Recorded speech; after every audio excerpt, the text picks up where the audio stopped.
Добар ден, почитувани, добре дојдовте во уште една нова телма амбуланта, реализирана во соработка со клиничката болница Жан Митрев. Како се менува интимната регија кај жената со текот на годините? Какви промени може да се забележат кај надворешните женски генитални органи и вагината? На кој начин влијае вагиналното породување врз здравјето и функцијата на овој женски орган?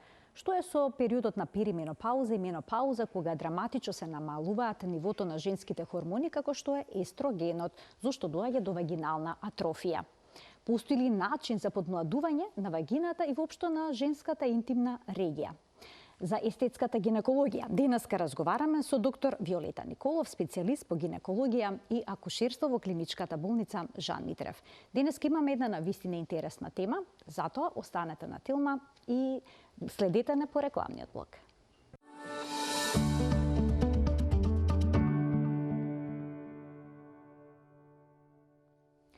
Разговорите за изгледот и промените на женската интимна регија може да биде непријатно за повеќето жени. Но не сме да има табу теми кога станува збор за здравјето.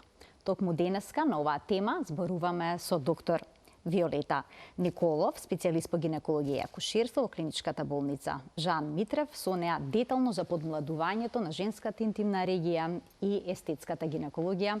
Добре ни дојдовте, докторке, во студиото на Телма. Добар ден. Добар ден, добро ве најдов. Добар ден и мислам дека гледачите што не гледаат и уживаат. Се надевам дека ќе допреме до теми кои што ќе ги заинтересира. Ќе ги заинтригира. Сакале да ги заинтересира, ако може да прашаат. Отворена ќе биде емисијата, така, нели, за прашање. Така, ќе биде отворена денешната емисија за гледачите.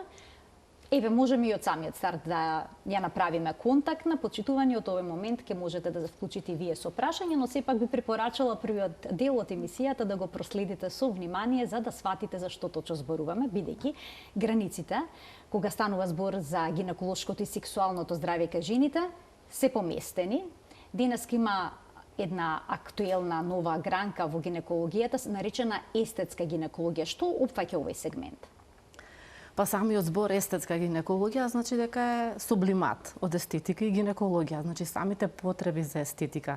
Значи веќе жената сака да изгледа добро од глава до пети, така речено, што значи естетиката ги отвори вратите веќе на конвенционалната гинекологија, да испадне од некој стереотип и да почне да ја нуди на жената процедури кои што ќе може таа да биде задоволна од самата себе, нели, и ние да понудиме за неа и она да го најде незиното решение.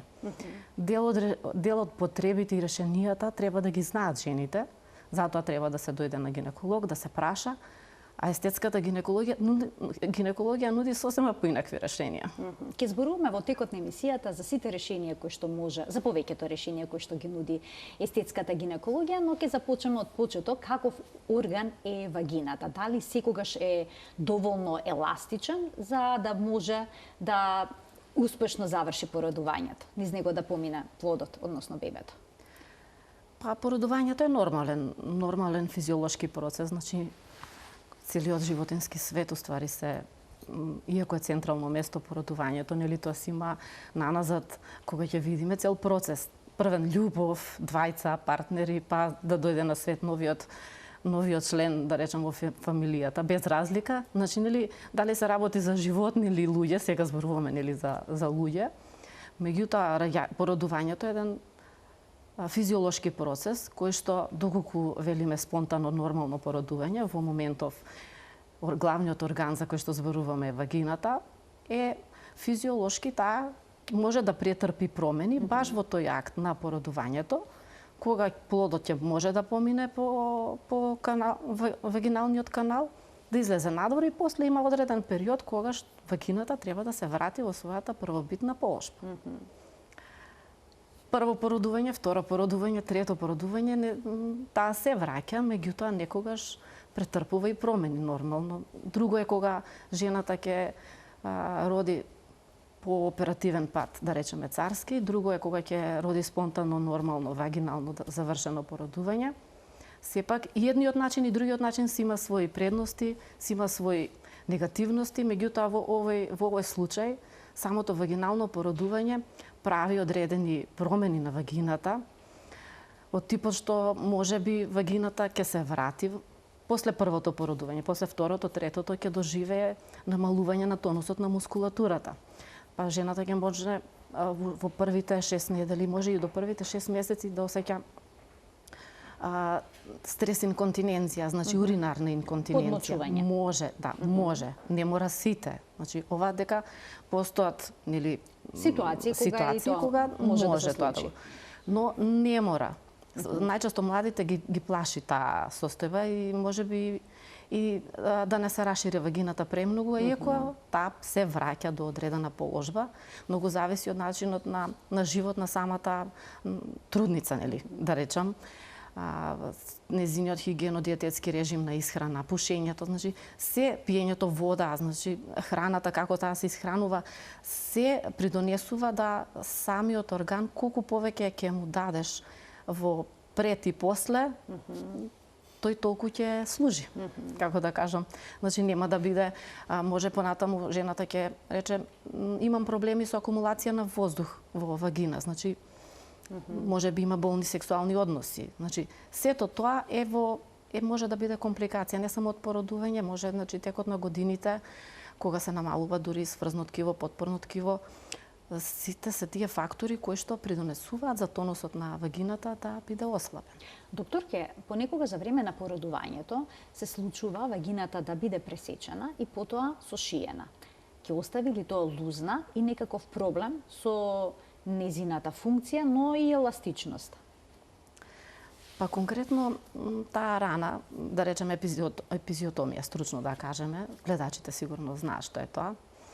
Значи, за да олесниме породување на плодот, а да не настанат расцепи, да речеме, на самиот интроитус на вагина, оправдано е да направиме засек или епизиотомија, за да го олесниме породувањето на плодот. Во спротивно може да имаме застој, други компликации. Значи, оправданоста од епизиотомија е да ние направиме најдобро за детето и за мајката.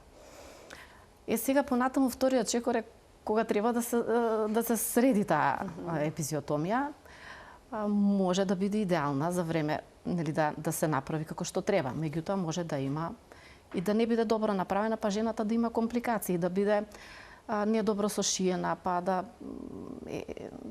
сега да не ме разберат и погрешно и гледачите, може да има компликации, па да не биде добро сошиена, па да се отвори раната, па жената ќе почне да загнои раната, може би од недобра хигиена, може.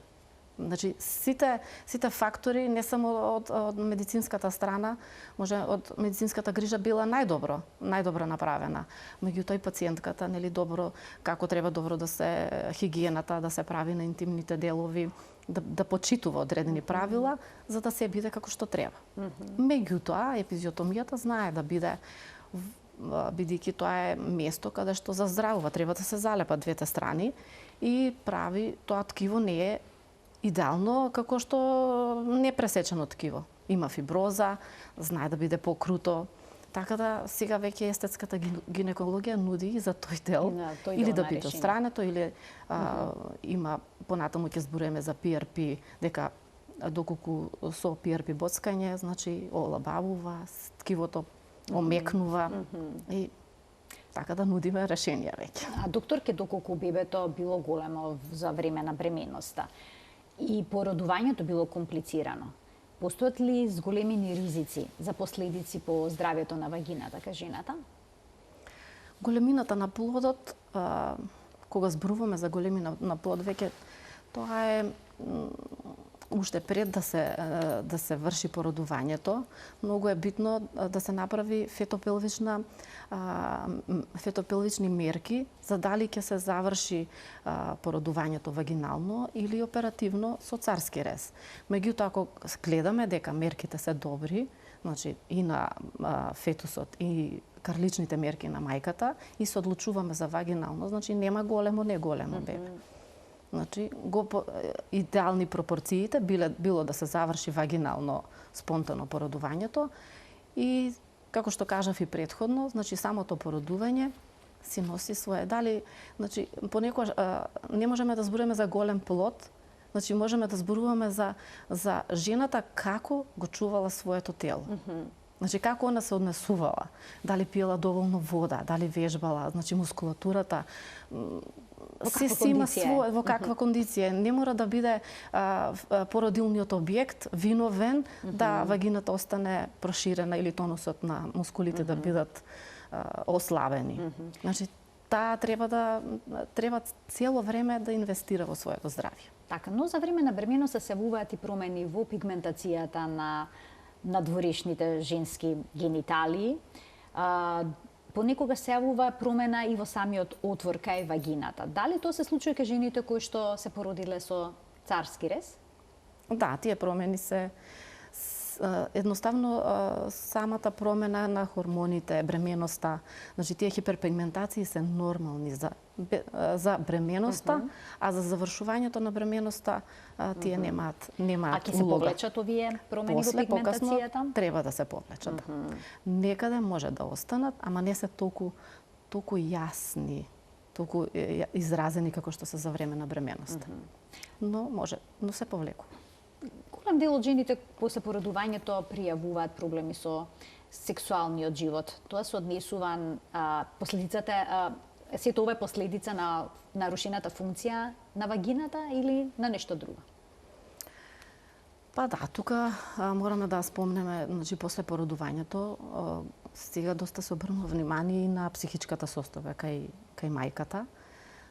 Таа релативно и мораме да кажеме дека постои поврзаност со незината состојба, значи и начин кога психичката состојба не и дозволува да одредени да размислува објективно, нели, за таа постпартална депресија зборуваат. Мислам дека не знам дали имавте емисија за тоа, меѓутоа треба да се обрне внимание на постпартална депресија.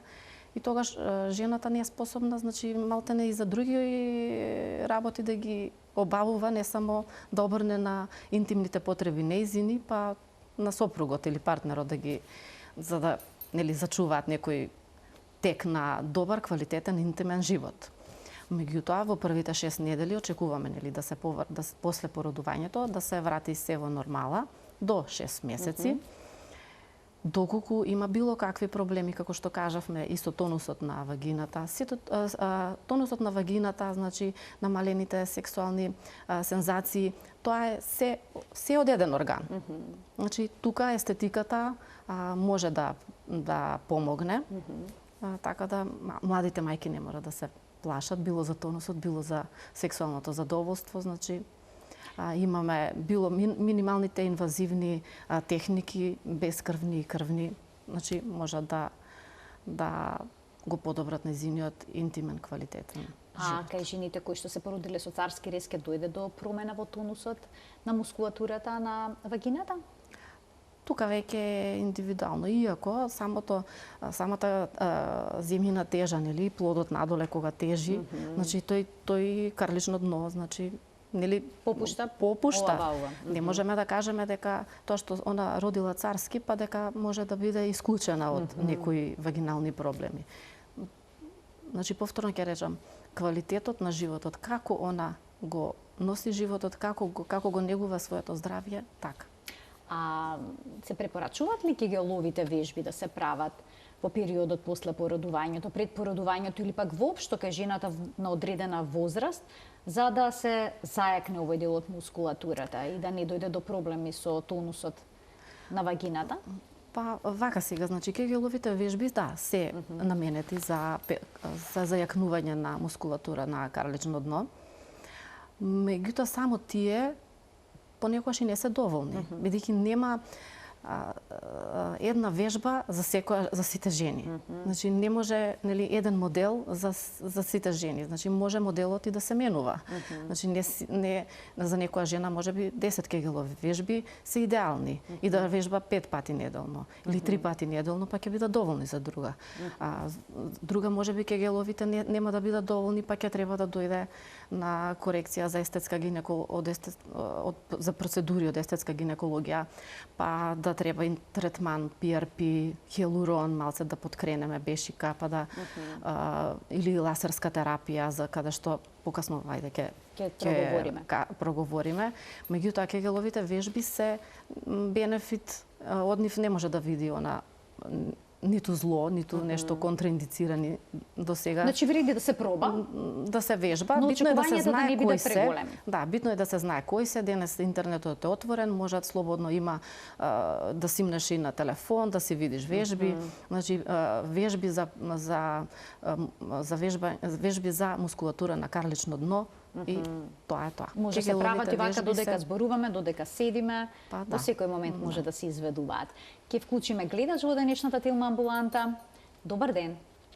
Ало, добар ден. Повелете. Поздрав до вас и поздрав до прекрасната докторка. Благодарам. Да, имаме два прашања до докторката. После колку време е потребно да се повтори третманот за вагинално подмладување? Ви благодарам. Ви благодарам за вклучувањето во програма. Со колку време е потребно да се повтори, ако добро разбрав? Да. Еве веднаш да започнеме со што е тоа најнапред вагинално подмладување, па потоа ќе зборуваме за и периодот на менопауза кога исто така се јавува вагинална атрофија. Значи постои начин да се подмлади овој орган. Да, значи вагинално подмладување опфаќа, значи кога работиме во регијата баш вагиналната регија, бидејќи лаби големи, мали, веќе таму зборуваме корекција анатомска за анатомија, форма, големина, значи други се тие корекции. Меѓутоа конкретно за вагиналното подмладување морам да кажам дека имаме PRP или плазма богата со тромбоцити. Значи тоа е пациентката сама за себе си дава. Зимаме плазма од незиното тело, се значи се зема крв зема, да, крв земаме, се центрифугира и после плазмата ја боцкаме на местото на значи тенденциозно она што и треба. Дали се работи за стресен континенција, дали се работи за сувост на вагина, значи различни потреби според тоа што пациентката како се жали. Значи доколку се жали за стрес, доколку се жали за намалени сексуални сензации, боцкаме Г-точка, клиторис, назначуваме и тука веќе она треба да има подобрување. Значи, не можеме тоа да го видиме со голо око. Значи, очекуваме она во коментар да каже, вајда нели во комуникација со докторот, дали е подобро или не е подобро. Значи, доколку е болен сексуалниот однос, значи и тука исто се делува со PRP третманот. Значи, опфаќа целосно во зависност од потребите на жената. Значи, во зависност од незината желба.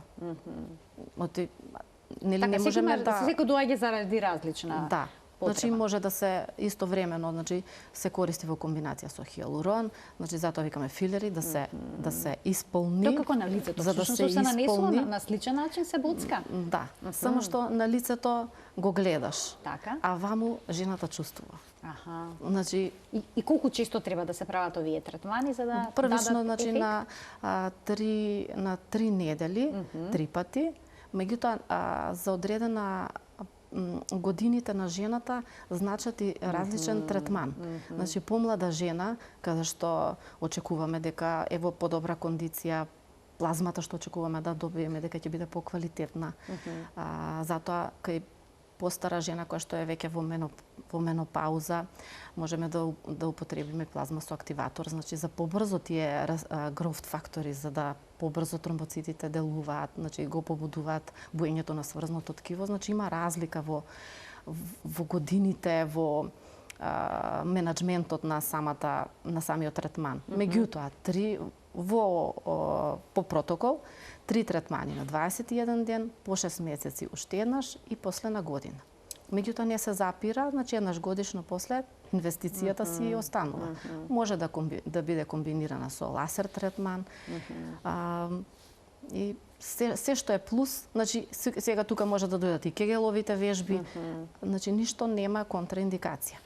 Иако PRP-то она сама за себе, значи нема ниту алергиска реакција, ниту, значи можеме. А болен е процесот бидејќи се боцка со игла? Локално анестетик се става и се боцка со мала инсулинска игла и Значи не е страшен третманот. Жените се главно припремени кога ќе дојдат.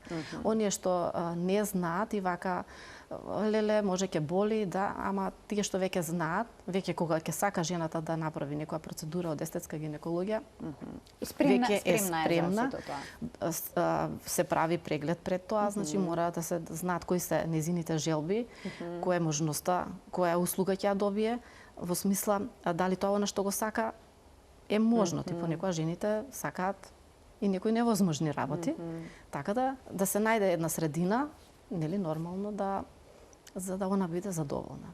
Споменавте дека поради различни причини кај вас доаѓаат жените за да направат некоја процедура која што е дел од естетската гинекологија.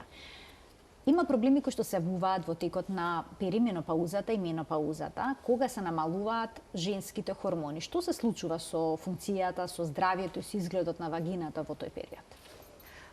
Па истиот начин, значи процедурите се, како што кажав сега што објаснував, значи и за Воопшто, што се случува во однос на еластичноста на вагината? Нели доаѓа до вагинална атрофија? Што е тоа вагинална атрофија? Па да, веќе вагината губи од еластичност, губи од секреција, значи веќе не е така речено влажна, бидејќи вагината сама себе си се чисти поради самите промени хормонски, значи таа лачи секрет кој што веќе во менопауза тој се намалува и затоа добиваме сувост на вагината. Тоа им смета на оние, значи тоа не значи дека кога веќе жената ќе влезе во менопауза и таа сувост треба да го скрати незиниот интимен живот и да ужи. Мит вела дека речиси да завршуваат сексуалните односи, сексуалниот живот во периодот на менопаузата. Па ако една студија имаше сексолози вика дека 70% од причините се произлегуваат од спалната соба, што значи квалитетен интимен живот, значи добар расцветан брак. Значи сите проблеми всушност се решаваат во спалната соба, така? Па не знам така. Повеќе вела дека така се решавале. Значи сувоста не треба да биде сувоста на вагината не треба да биде пречка за квалитетен сексуален живот, има решение и за тоа? Да, сега веќе не. Значи сега веќе естетиката, естетската гинекологија, како што кажав, го нуди и тоа, значи во зависност од жената кој што чувствува, што и треба. Значи и сувост, значи може веќе во менопауза поради губењето на сврзното ткиво, потпорното ткиво, значи неќе и треба можеби мала поддршка за бешика. Можеби има проблеми при кивање и кашлање, можеби се подмочува. Атрофијата на вагината всушност доведува и до спуштање на останатите органи, поврзано едно со друго? Да, значи мускулите исто губат од тонус, значи не може веќе како да кажам, како се растегнуваат, ја немаат на цврстина, еластичност. Значи сега треба ние со нашите процедури да до некаде ги вратиме, ја вратиме потпората, ја вратиме еластичноста, го вратиме тонусот. Можеби не може да направиме нештото да личи 20 години како што личело, меѓутоа до некаде се враќа така поприлично. Жените се задоволни до сега. Што е многу важно. Доктор, ќе постојат ли некои препораки како да се превенира вагиналната атрофија? Со оглед на тоа што сите жени ќе влезат во период на перименопауза и менопауза, секогаш ќе се намали нивото на женски хормони, но има ли некои работи кои што може да се препорачаат за да се спречи овој проблем? Еве, како влијае сексуалната активност врз здравјето на вагината? Па вака сега ако зборуваме од страна за менопауза, значи тоа е природен физиолошки процес и не можеме да го запреме. Што значи самото згаснување на хормоните едноставно е природно. И тука не можеме, значи колку и да се враќаме, не може, нема назад, единствено самата едукација, самата свесност кај жените, можеби едноставно и годините, самата таа чувство организмот зашто е спремен, зашто не е спремен. Можеби претходно трчала, вежбала, па сега не може, ако вежбала 5 пати, сега ќе може 4 пати во неделата или 3 пати во неделата. Гледа според незините можности, така ќе го инвестира и незиниот живот, значи хигиено-диететскиот режим на живот ќе си го тера и со исхрана, значи за пушењето треба да размисли дали треба, дали не треба, бидејќи тоа делува со оглед на како влегува во години, значи си има и одредени болести кои што нели не можеме да траеме 200 години. Едноставно годините си го прават своето. Го трошат организмот, значи систематските прегледи што треба да ги прави, ќе ги прави. Меѓутоа вложувањето, исхраната, овошје, зеленчук, здрав живот, трчање, пешачење, значи ако претходно трчала, сега ќе пешачи. Значи битно е да не запре од некои работи. Па и квалитетот на интимниот живот, ако веќе гледа дека нешто не оди, има каде да тропне на врата и да подобриме. Така вела дека редовниот сексуален живот го подобрува крвотокот на овој орган и дека тоа спречувало до некаде вагинална атрофија, значи тоа се препорачува како мерка за превенција. Да, можеби самиот сексуален акт сето тоа, значи одржува крвотокот, го одржува, значи и одржувајќи го крвотокот, значи сврзното ткиво не му дава да почне да атрофира. Значи се додека имаме добра циркулација е окей.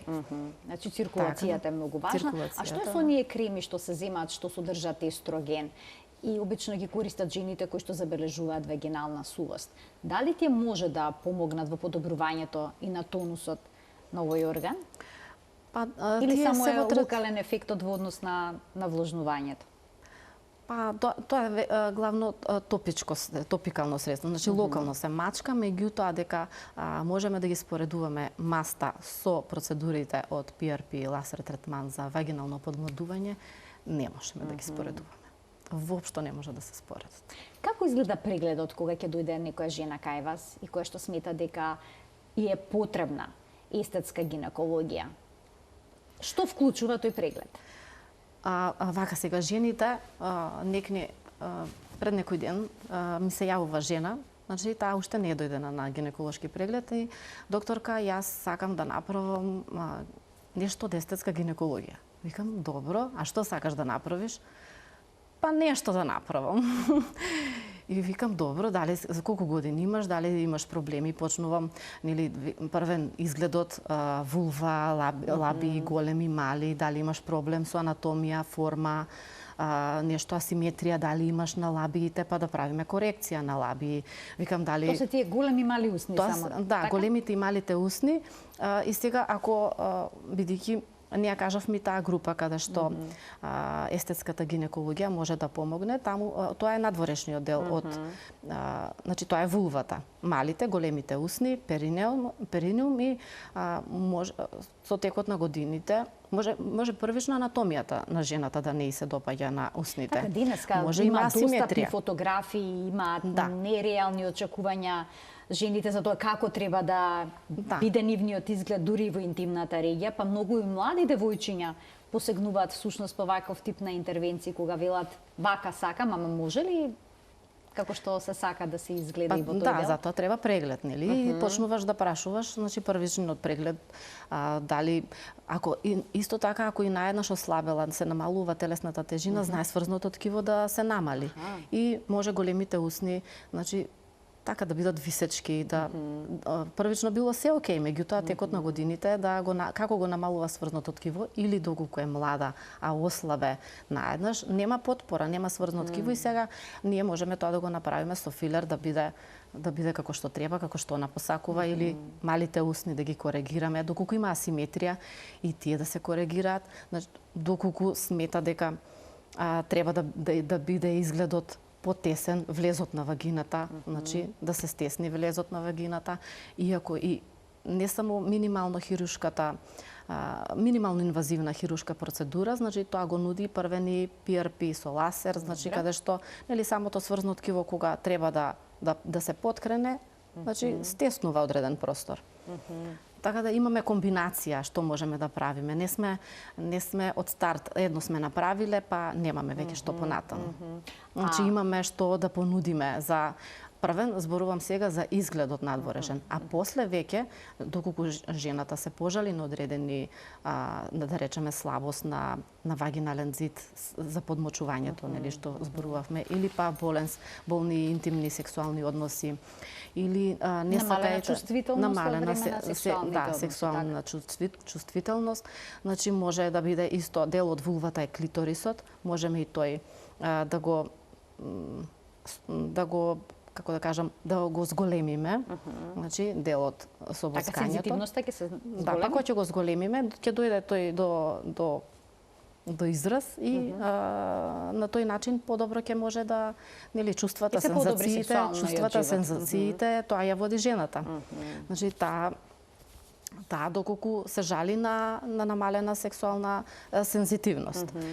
Исто така, не само клиторисот, може мала инвазивна хирушка интервенција да се открие, значи бидејќи знае да има како капа делот кожата да го крие самиот клиторис, па да се отстранува делот таа кожичка и ќе си дојде клиторисот да се појави како што треба, за да биде, нели, оргазмот, сексуалното чувство да биде подобро. Поизразено. Да. Веќе во вагина, доколку истите се жали на исти сензации намалени, се боцка Г точка, значи повторно може да и се, нели, тука да и се подобри повторно сензацијата на жената. Значи многу е битно што она сака, што можеби партнерот сака, па двајцата да најдат решение. Значи квалитетниот интимен живот значи компромис. Може ли нехирушки да дојде до стеснување на вагината? Или за тоа е потребна хирургија? Да, еве до сега значи комплетно сето тоа може да доведе значи нудењето на овие PRP третмани и ласерот е дава посекуваниот резултат. Значи без хирургија. Без крвна процедура која што го нуди тоа. И тоа претпоставам дека треба да се повторува? Да, како што кажав, колку време трае ефектот од една процедура? Колку време процедурата трае? Не, колку трае по процедурата, колку време ќе трае ефектот, односно она што е постигнато. Бидејќи сите тие филери се апсорбираат во телото. Да. Повторно ќе кажам, многу зависи од начинот на живот на жената и од годините на жената. Доколку работиме, да речам, 30 годишна жена, 45 годишна, има многу голема разлика помеѓу 50 и 60. Така да за некого можеби првично 3 третмани на 21 ден, значи првичните се, нели, тие што треба да се поминат, сега наредното кажуваме на 6 месеци па на година. Можеби 6 месеци, за 6 месеци жената ќе има се уште добар квалитетен живот, да речам, значи сите тие желби што ги имала се добри и се коригирани, меѓутоа може па 7-8 месеци, значи да не биде точно за 6. Не можеме да се ограничиме точно на 6, можеби 7-8, меѓутоа повторување мора да има. И на тој начин се одржува квалитетот, тонусот, сензациите се подобруваат. Значи колку она сака, толку тоа зависи до неа. Што е со жените кои што туку се породиле и сега стравуваат како ќе биде нивното сексуално здравје, но и нели функцијата на овој орган е многу важен. Кога треба да се јават на еден преглед, доколку смета дека има потребна естетска гинекологија? Па вака сега, значи првиот преглед после породувањето го имаат на 6 недели и тогаш веќе сметаме дека во глобала ситуацијата е вратена во целосно матка, вратена вагина, дека целосно се е вратено во до 6 месеци максимум. Така да на 6 недели жената може да дојде кај матичниот гинеколог, да речам, или доколку сака да се консултира со гинеколог за она има проблеми и сака да се консултира со гинеколог што прави естетски процедури, значи после 6 недели може да закаже преглед и да се консултира. Првично мора да се направи консултација. Никој одврата не влегува и не прави боцкање дури и за лице. Може би има ваква процедура, таква процедура, па што да се одбере најдоброто. Многу е битно да се одбере најдоброто за жената. Бидејќи, како што реков преска, многу од жените и не знаат што нуди естетска гинекологија. Значи, од бескрвни, нели, боцкања, филери, PRP, хиалурон, ласер, радиотерапија, радиофреквентна, значи минимално инвазивни хирушки процедури, до големите хирушки корекции, кога веќе имаме пролапс или на матка, или на преден зид, заден зид, па тогаш веќе тоа е оперативна техника. Значи, кога има пролапс, односно неволно испуштање на урина, третманите со PRP или пак со некаков друг филер нема да го дадат посакуваниот Во резултат? зависност од степенот на пролапсот. Значи, почетен прв степен може. И другото, затоа инвестицијата е да пред да почнат сите симптоми. Значи, така речено стрес инконтиненцијата, значи само накивање, кашлање, тогаш веќе не станува се уште збор за пролапс, меѓутоа веќе има почетно, значи слабост на мускулатура, каде што жената треба да дојде на преглед да се види. Кај нас кои се позаинтересирани, дали младите или пак повозрастните жени, бидејќи во регионот веќе отворено се зборува за овој тип на процедури, јавните личности излегуваат, отворено раскажуваат за тоа како минале. Сузана Манчич има направено пред известно време. Таму медиумите пишуваат. Значи во соседната земја, Србија, значи они се поотворени. Кај нас жените се уште не се доволно информирани, можам да кажам, бидејќи само што преска што кажав дека сакам да правам, ама не знам што. Ама сакам да правам. Ама сум слушнала. Значи треба да знае што сака, нели кој ќе дојде за да и понудиш. Меѓутоа главно се тоа не можам да кажам дека има разлика во годините. Значи главно се жени кои што најчесто пробале на лице боцкање и знаат што е, и сега се одлучуваат, виделе бенефит на лицето и сега доаѓаат и за процедури да искористат и од естетска гинекологија. Ќе вклучим уште еден гледач. Добар ден. Ало, добар ден. Повелете. Сакам да ја прашам докторката за вагинален пролапс, до која годишна преден на вагина, до која годишна возраст се прави? Така, само уште некои детали да не ви требаат во однос на... Па вака по гласот се работи, значи за... Така, за повозрастна господја. Доколку, значи, кажав, прв степен на пролапс, значи, тоа веќе втор, трет, веќе скроз е ослабена мускулатурата, каде што овие процедури нема да помогнат. Може ќе помогнат во таа атрофија, во лубрикација, во меѓутоа дека ќе ја кренат матката, не. Значи веќе ќе оди тука хируршки третман. А што доколку кај жената се јави проблем со испаѓање на вагината и матката, тоа е тоа, значи доколку излегува надвор, тогаш ова не може да биде решение, во никој случај мора тука хирургија. Да. Веќе штом почнала втор степен, трет степен, четврте веќе кога излегува надвор. Меѓутоа тука веќе мускулатурата, лигаментите се толку ослабени што нема никаква поддршка за да се вратат тие во нормална состојба. Значи нешто толку само што почнало да слабее и кога ќе му дадеш бустер доза за да се врати во нормала, тогаш е друго. А вака веќе кога се практично истрошени, не можеш да го ревитализираш, значи реанимација никаква не можеш да му дадеш. Така, расте ли интересот за естетската гинекологија кај нас? Па веќе на големо зборуваме, нели, женско здравје, значи веќе женско здравје не значи само лекување на болест.